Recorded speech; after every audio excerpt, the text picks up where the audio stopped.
Moran. You are my fellow post-exit founder member. You were partner in a company that sold to Groupon back in 2011. You have been jamming in a bunch of entrepreneurial ventures since then. You've built some exciting things. That's why I wanted to have you on. Appreciate you coming. Welcome. And you're born in Israel, live in California, and you're now in beautiful Costa Rica. Look at that background. Thanks for coming on. Thank you, Clayton, for inviting me. I appreciate it. I'm glad you came on because I was telling you that my bot, I was trying to find people to come on to have interesting stories. And you were one of the most favored Second Bite Show guests from my AI automation bot. Found so many interesting things about you and said, you got to have her on. She's got a great story, sold to Groupon, built a bunch of companies, survived the COVID downturn, and she loves going to Burning Man. I was like, okay, it's one of the Burning Man people. Let's go. All right. Cool. Where do we start? You tell me wherever you feel is most interesting and intriguing for you based on your bot's finding. What stands out for you? I say we weave it in. We weave Burning Man in there somewhere, and then we'll talk about what you're working on now. But first, Groupon. You were a partner in a company that sold to Groupon. Can we start there and tell us about that and that experience? Yeah, I was an early co-founder in a company that was operating in kind of like the online to offline advertising space. And within a very short period of time, the co-founder CEO, Francisco Lorraine, was successful at selling the business to Groupon. I have to give him a lot of credit for doing that. But I did have the benefit of, enjoying that exit and making my first amount of money, with which I actually then invested into my next startup. So I would just say that it was really exciting to see something like this happening in a fairly short period of time. It was like less than 24 months. And also be in a position where I could be like the first angel investor in my next startup. So thank you to Francisco Lorraine and to Groupon for making that happen. Oh, that's awesome. Look at you giving credit to it, but you were part of it too. Yes. So I was helping out early on for sure. Yeah. So you came out 2011. So you started angel investing right away. What were your first investments that you started? And were you operator or were you just investor? No, I was investing into my own startup. I was doing a few projects back then, but ultimately the one that pulled me the most was a company that I named Sorcery, like Sorcery.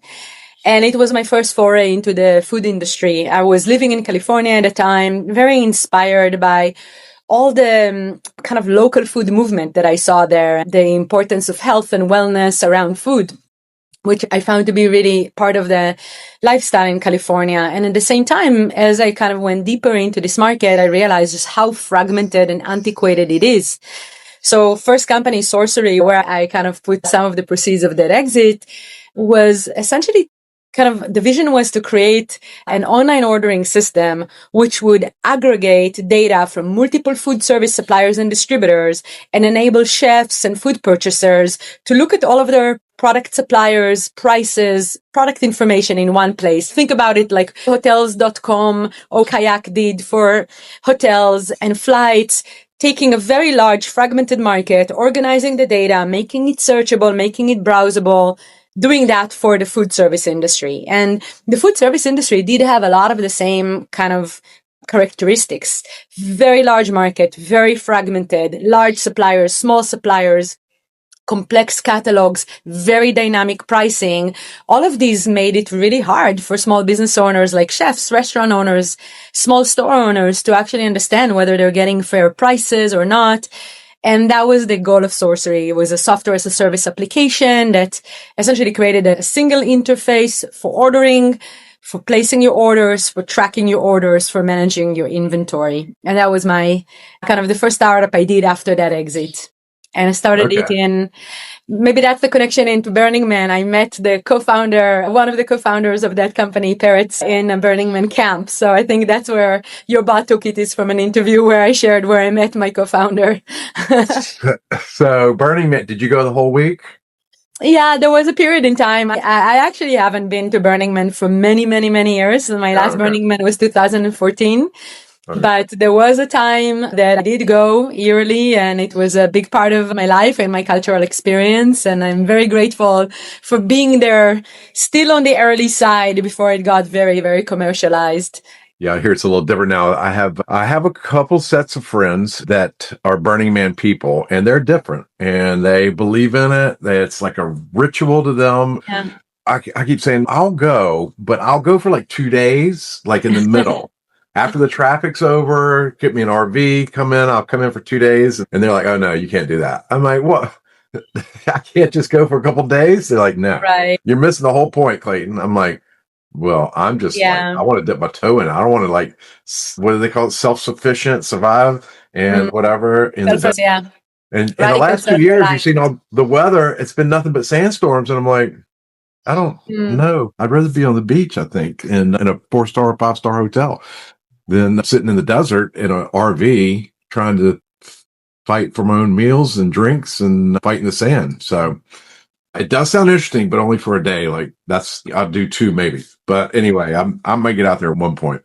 We have a group in our chat that talks about it a lot. So, well, that's interesting. So okay.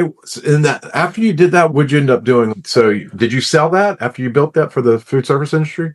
So Sorcery evolved and acquired early customers in the Bay Area. Some of our earliest customers were the corporate kitchens of tech companies like Airbnb, Groupon, Palantir, where their kitchen staff was really frustrated by having to do all this manual work while they're working inside of a very technology forward company. So they were very low hanging fruits for us to acquire. And then we expanded it to multiple restaurants.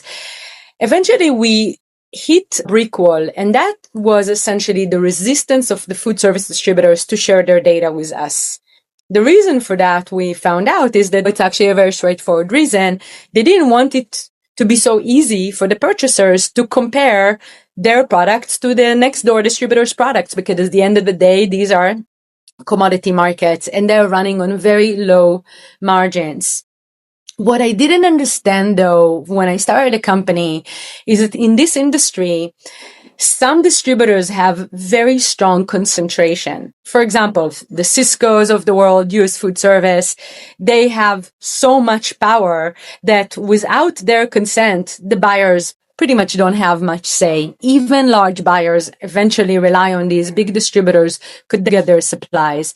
And so we tried to be creative with technologies such as like scraping PDFs and Excel sheets and trying to get the data in other ways rather than an API from supplier was not even something we could have expected in our best dreams. It was really just automated emails, scrapers, etc. And ultimately, the second brick wall that we found is that even by doing that, we could not provide an Amazon-like experience to our customers because we couldn't really know what they have in inventory, right? So in an e-commerce experience, when you place an order, you expect that that order will get delivered, because if they show it in the e-commerce interface, it means that they have it in inventory. Now, if we were to scrape data that was not actually correspondent to what was in inventory, it meant that buyers could place an order for something that is not available, which again would mess up their supply chain. This was just one example of one of the reasons we ultimately decided that in order to compete in this market, we should build a better food service distributor from the ground up. If you can't beat them, join them, but become better than them type of a thing. Like you are now inspired by Amazon as opposed to like the kayaks of the world. Like, let's be the Amazon of the world, like building the whole thing from scratch. And so we ended up selling the software asset, the software as a service asset of Sorcery, and started a company called Cheetah, which used a lot of the know-how and the technology that we developed in a different context, which was essentially doing food service deliveries. And we started doing that by partnering with a very large food service distributor called Restaurant Depot. Restaurant Depot is like the Costco of the restaurant industry. They have very large warehouses all around the country with the lowest price commodities. Restaurants go to buy there for the price. However, they have to pack and deliver the products on their own, which was very tedious and difficult for the restaurant. So we essentially went into Restaurant Depot, created an inventory of everything they had on their shelves, and very much like what Instacart did, we went into the store, picked up the products and delivered them. And that was a huge success because now we had access to the lowest pricing vendor in a very price sensitive industry. And we offered delivery, which was a very straightforward solution for these restaurants. And that business just took off, and the next couple of years of hyperscaling until COVID came and changed our business quite a bit. Well, you just taught me some stuff I didn't know. So before we go into the downturn and the COVID downturn, are you saying that like the restaurant distribution business is on such a lock, they don't give their pricing or API access to their customers, like they keep everything guarded and they have the power over restaurants like Cisco Performance Food Group, I guess. Yeah. Those kind of people are like, they're more in control than I didn't realize they had that much power. That's pretty interesting. Yeah. I mean, just think about it, how many distributors versus how many restaurants, right? So in the US, there is 20,000 distributors, but maybe 7 of them, they actually own more than 50% of the market, right? So it's kind of like in the consumer technology space where Google and Facebook or Meta have all of the power over you as a consumer. The same thing exists in the B2B space, right?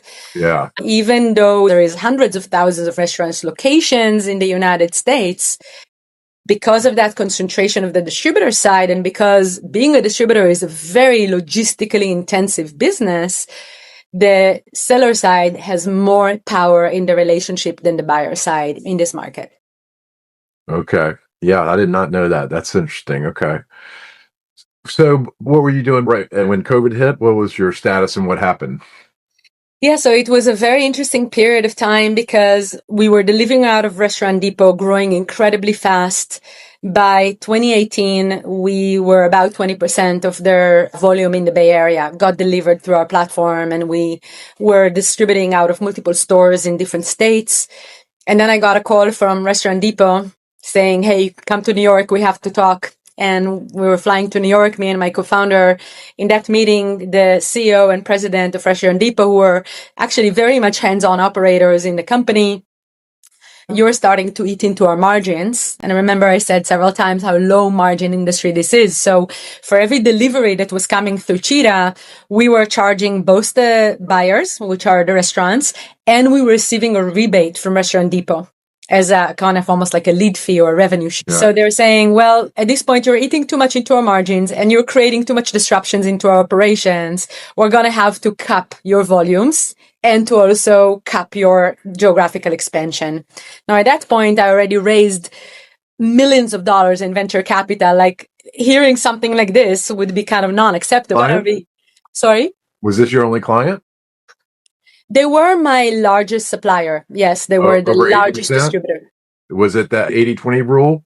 Yes, unfortunately. And we did try to diversify and distribute from other distributors, but Restaurant Depot just had the best catalog, the deepest catalog, and the best prices. And so that's why, again, they had so much power. It's related to actually one of the questions I know you were going to ask about, like, what are the main mistakes? And I think that this is actually a very classic example, which I know other companies that have kind of fallen into that trap. Like, you're getting so much traction, so much growth, so much money, and yet you're kind of like knowing that something there is probably not right. Like you have a big supplier, single point of failure problem, but you're kind of ignoring it, trying to diversifying it, hoping it's going to be okay. And then eventually that supplier says, okay, we're going to like start cooling it down for a bit. And at that point, we were like, okay, now we're already like deep into logistics. We're already doing deliveries.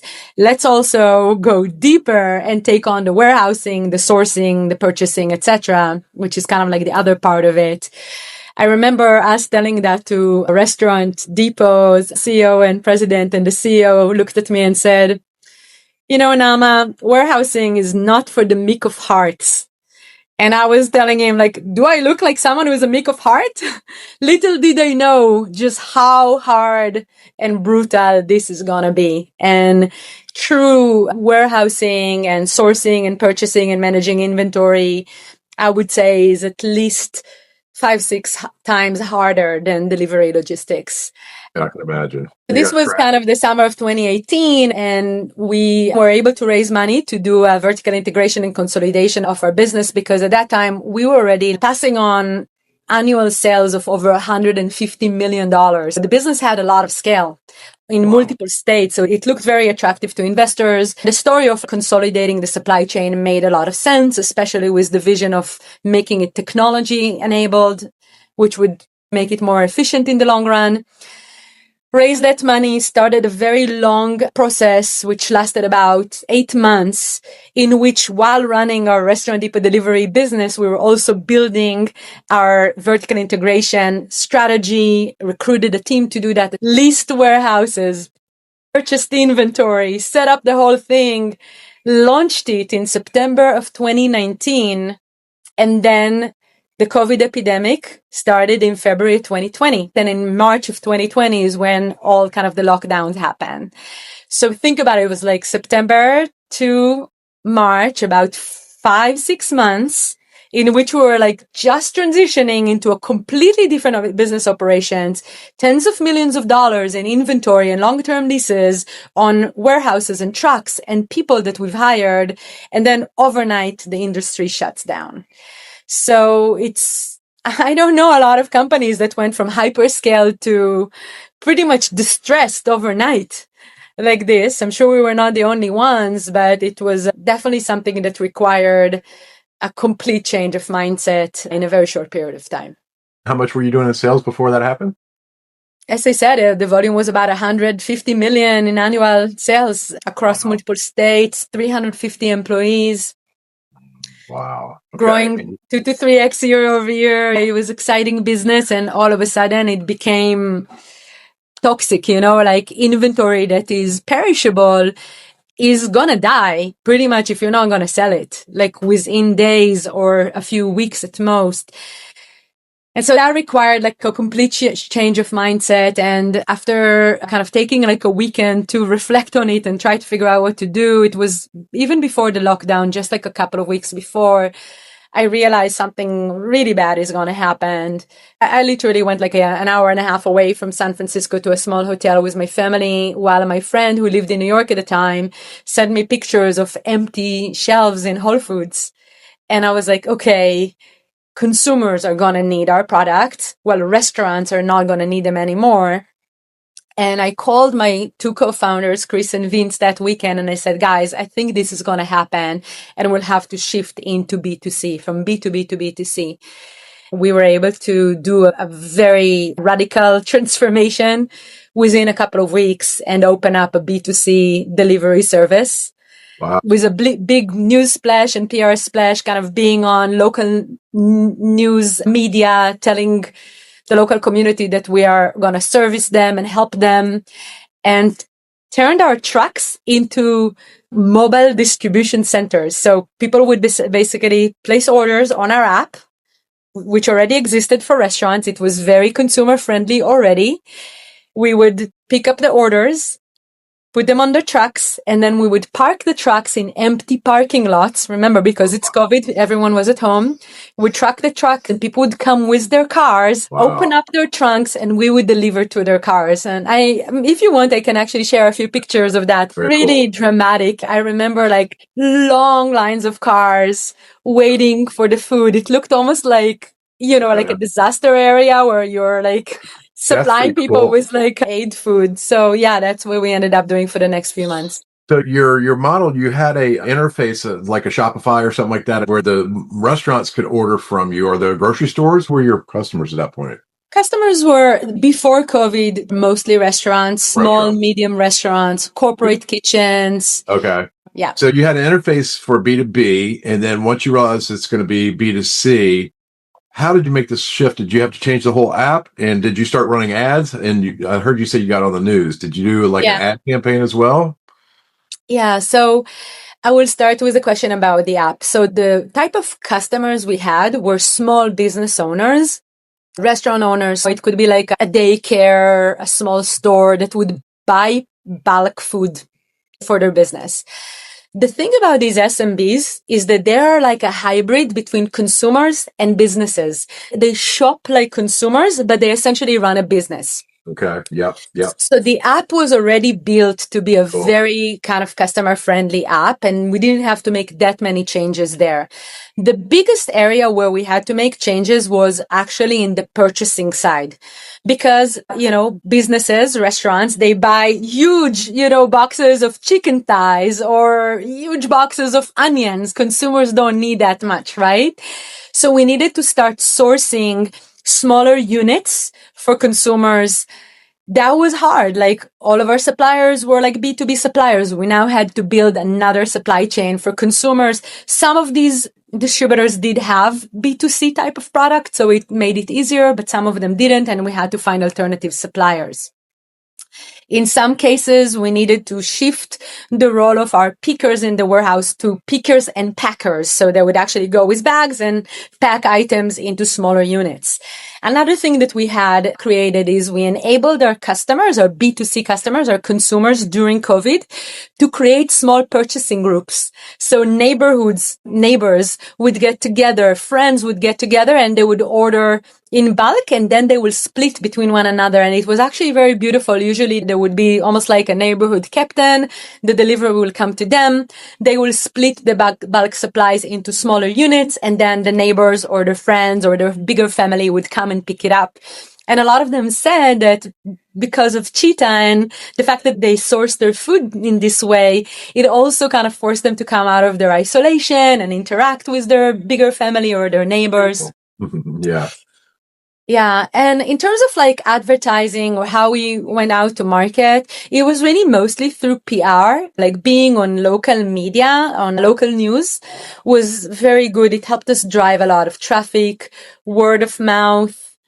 So y'all didn't run any ads? Not so much ads. We probably did, but it wasn't like the biggest investment. It was mostly through word of mouth, and PR is how we got most of our customers. I could see how it'd be easy to get on the news with that story, though. Yeah, it was really strong story. Very cool. And that was Cheetah. I like that. So your comeback through switching from B2B to B2C. And so how did you go from Cheetah to Waya? Waya? Uweya. Mm-hmm. So long story short, the company had to do a major restructuring during COVID. We went from multiple markets into just the Bay Area. We were able to restructure, raise a large round of funding in the end of 2021. And in 2022, we acquired a few small distributors, integrated them into our warehouse and into our operations, and got the company to operational break even. A few months later, I found myself on a trip to Costa Rica, falling in love with this place. And then I went into a period of traveling back and forth between Costa Rica and California until I decided it was time for me to step down. So I stepped down as the CEO. We recruited another CEO to replace me.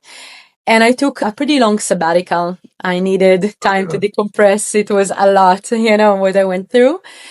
About a year ago, I felt like I'm ready to start building again, and I got back together with one of my co-founders, who was the COO of Cheetah, Vincent Matrenga, and together we started Weya. And Weya is essentially an offering of all of the knowledge that we acquired, our expertise, our methodology in scaling up a business, as well as pivoting a business.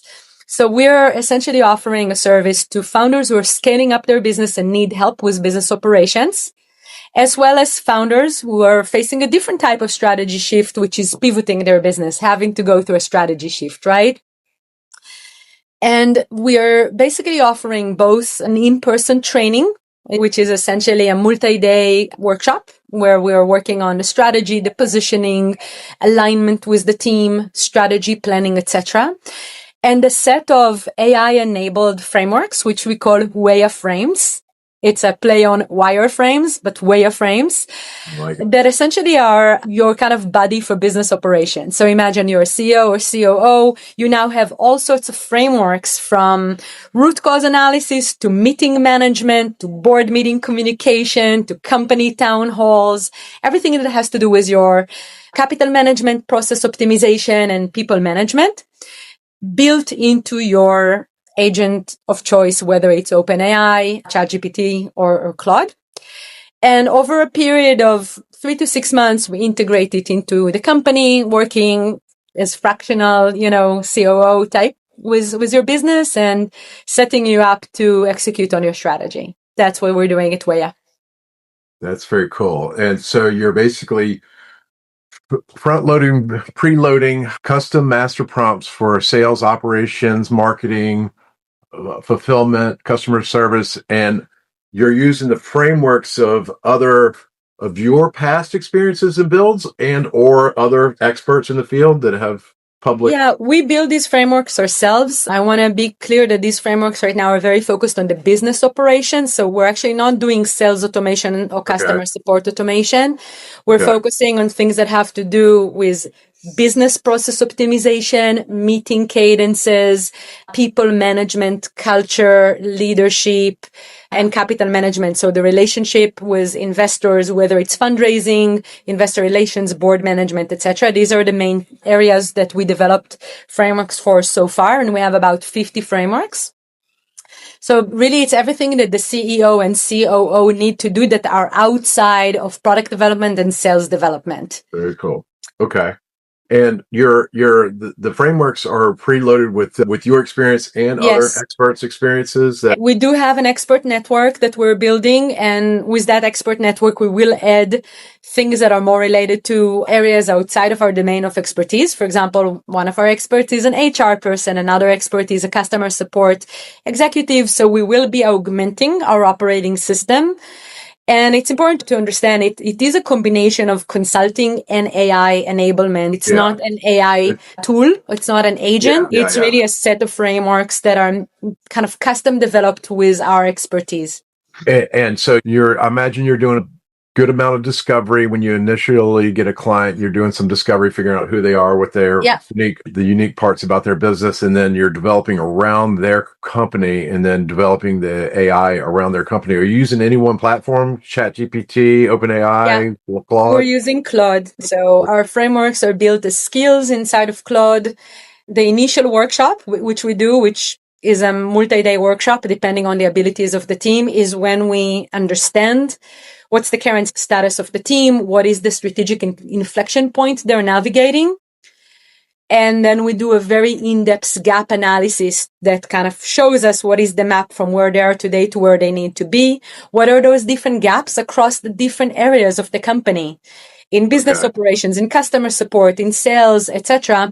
And then we bring experts from our network to complement us. And all of this process is followed by a 3 to 6 months integration of these methodologies and processes. It's as if you were essentially hiring a COO to do that for you, but we do that for a fraction of the cost and add AI enablement. Yeah, that's brilliant. Is it, when you're setting this up, is it more advisory, or is it also agentic where it will do workflow work for them? Part of it is agentic, and part of it is more like a decision and judgment engine where you can actually consult with the frameworks and they take you through a certain process. So for example, if you need to do a root cause analysis or a gap analysis, the framework works as if you are being coached by one of us, because it is our expertise that is built into that skill. Awesome. The type of businesses that you're handling right now is a certain niche, or do you service anybody?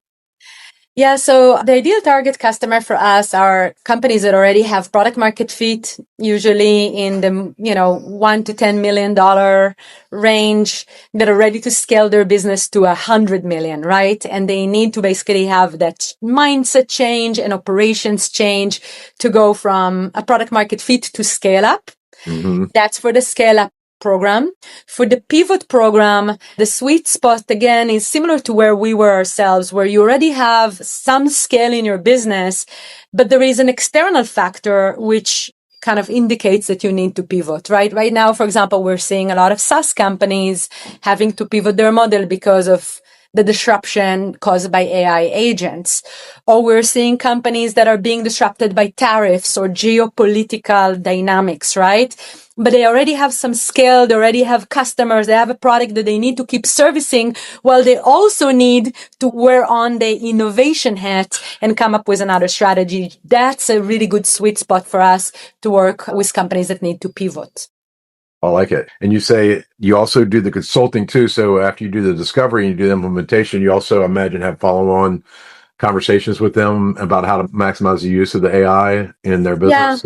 So present it in a structured way. So multi-day workshop for discovery, in-depth research. We actually prepare ourselves for the workshop. When we come, we're already like quasi-experts in your business, followed by a 3 to 6 months integration where we work hands-on with the company for several hours a week, almost like a fractional COO. Okay. We then implement the skills into your business, and then it's like an ongoing support where we are on call, available for you, as well as updating the skills based on needs. Yeah, I love that. I can see where that'd be very valuable and big need for a lot of companies that have scalability issues. And yeah, super valuable. I like that. Okay. That's Thank you, awesome. Clayton. Yeah, you're welcome. Well, so I'm doing the same thing, but on the marketing side for the most part. I will do operational scaling, consulting, and stuff, but we're heavily using the AI for the marketing side and Claude especially. Yeah, and no, I think that's brilliant. Very good for you. And are you based out of California for this business? Are you Yeah, my co-founder Vince is in California, and I go back and forth okay? between Costa Rica and California. We work with companies pretty much all over the world, and we travel, meet with them, do the discovery workshop in person. Yeah. And then the implementation is either in person or remotely as needed. Okay. Very cool. I love it. And let me pull another. You've pretty much hit on everything, I think. Let me look and You're see. going to be editing this, right, Clayton? Is there anything that you want to add in here that's like we didn't cover yet? I think we covered everything. I was just asking if you're going to be editing this interview later on. So there's two passes. First, my software, it'll go and clean up this kind of stuff. And my editor will come behind it and he'll watch it and clean up any stray conversations.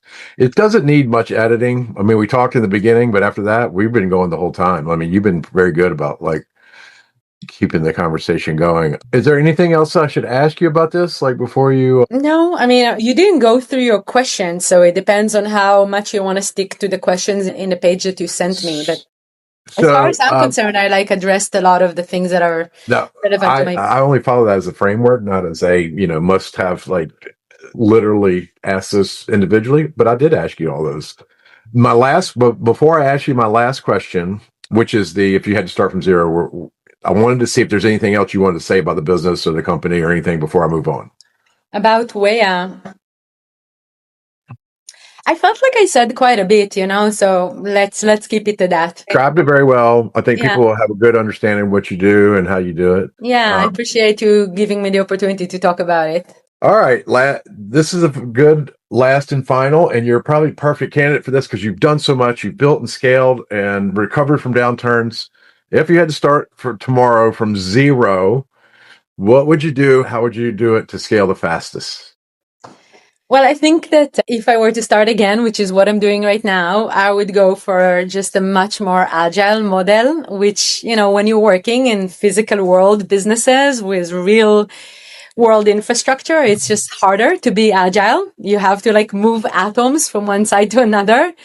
And this time around, I want to do something which is much more lean, much more agile, that can enable people in different industries and is more dynamic. I think we're also entering very dynamic times. And I feel my positioning is also different. Before, I was very excited to go deep into one industry and disrupt that industry and transform it. And now I'm actually looking at something which is more abstract, right? Like helping founders who are scaling, helping founders who are pivoting. These are needs that arise in pretty much any industry. I do have also another thing which has always guided me, which is working with founders, businesses in industries that I think are important and make the world a better place. I think life is short, and if we were to put our energy and time into something, it should be something meaningful. And that also guided me when I decided to work in the food industry and continues to guide me today. I work only with founders that are working on products that are aligned with my values. So I would say, going leaner in a more agile way, more flexible, pretty much anything that the AI world is enabling us to do today. Which sounds like what you're doing right now with Wea, right? I mean, with Wea. Implementing AI into a business is about the most agile thing you can do, right? I mean, and it's scalable and it adds a ton of value, right? So, okay, I like that. I'm doing the same thing. So we're aligned. Great. Okay, awesome. And so that's very helpful. So you're between California and Costa Rica. You also still travel a lot to other locations and No more Burning Man, but what do you do after? No more Burning Man for many years. I love to travel. Travel is one of my biggest passions. Being here in Costa Rica is a great starting point for many parts of Latin America. So travel to Colombia, to Guatemala. Next Very big one cool. on my list is Peru. I actually been to Peru as well, to Good. the Amazon part of Peru, Brazil. I really want to go to Argentina, to Patagonia. That's one of Love my biggest Argentina. dreams. Yeah. Yeah. And hopefully I'll get there toward the end of the year. I do travel a lot to Israel. All of my family is in Israel, and once a year I go to Israel, Very Europe. cool. So yeah, hopefully we'll all be able to keep traveling with all the disruption going on in the world right Yeah, now. it can't get worse. It's got to settle down at some point here, right? Very cool. Okay, well, I appreciate having you on and you Thank coming you. on, and my fellow post exit founder member. Hopefully, we'll see each other at a live event or somewhere along the way sometime. I'm in the New York and Miami groups. Like I try to get together with them locally, but I've never been in a West Coast meeting yet. But maybe we'll see each other Okay. at some point. If you're, Hopefully, yes. yeah. And if there is anything I could do for you, maybe that's not for the recording, but for example, if you ever wanted to collaborate with you kind of focusing on the marketing side and we're focusing on business operations, hit me up after this. Yeah, no, I see a potential. So we're going deep into AI with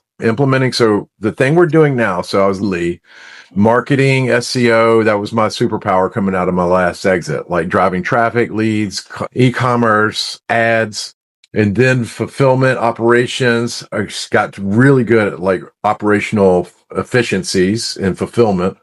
And then I did my exit, and then AI came out, and I was like, oh no, this is the game changer. This is what everybody needs, and nobody understands. So for the last 2 years, I've switched my agency from like doing the mostly marketing to mostly AI implementation, agentic AI development. So what we're doing now is very close to what you're doing, but we're doing it mainly from the marketing side. But now we're starting to get into agentic workflow stuff as well. Okay. I'm bird And dogging. what kind of fees are you working with? What type of customers are you working with? So like you in the 1 to 10 mil range that have human in the loop on way too many things or have too many VAs. Like they've just gotten used to hiring a VA for everything, right? And I taught the operational, hey, here's how to set up your co-CEO. I did that master prompting last year, and I went around the country teaching that to a bunch of founders. It was very well received, and I created my own master prompt, my own frameworks. And I taught it 2 weeks ago to another group. So I did that, and then I realized I have to add agentic workflows to help these guys. Like I can give them the brain, the second brain. I did Tiago Forte's mastermind. I don't know if you know who he is, but Yeah. I did his mastermind last year, and then I came out and retaught that. And then I realized, no, it's got to be agentic workflows where I think the biggest opportunity is to help these companies implement agentic workflows where they think they need to hire a VA, or if they're trying to get two systems to talk to each other or whatever. So for the last year, we've been implementing small little solutions to help create an agent, sub-agent, and solve little problems. But that being said, we're in the very beginning stages of it, and I'm very excited about and we're helping everybody from logistics to sales, and then a medical services company. So my ICP is all over the map, but they're 1 to 10 mil. What did you find, maybe if you don't mind sharing, especially given your experience in lead generation and go to market, what is the most effective way for you to acquire customers? So the reason I started this channel last year is to build not only my personal brand, but also to get eyeballs and traffic. And I've made an effort to post on Facebook and LinkedIn to get organic traffic. So I've been using that a lot. And it's been effective? Yeah. So I'm putting myself out there. When I learn something, I'll post it, or when I'll share something. And then it brings people like you on that have something interesting to say about the topic. So I think this episode will get a lot of hits because we're talking about AI operations, and workflow and helping people scale. Yeah, and I attend a lot of events, and I volunteer to speak at conferences and stuff about AI and agentic AI. And I'm hosting a thing in Dallas in the end of May for AI for business. You would probably be a great fit for that. You'd probably be a good speaker for it too. Yeah, if you don't mind sharing that with me, that would be great. Yeah. Well, thank you for coming on. Your story is very interesting. You from beginning to end, from selling to Groupon to investing in other businesses, now to building another business using AI and helping other founders scale very important. Love it. And add that to Costa Rica in the background. Just amazing. Thank you, Clayton. Seeing you again. I appreciate you coming on. And yeah, we'll be in touch again soon. Okay, perfect. Take care. Cheers. Bye.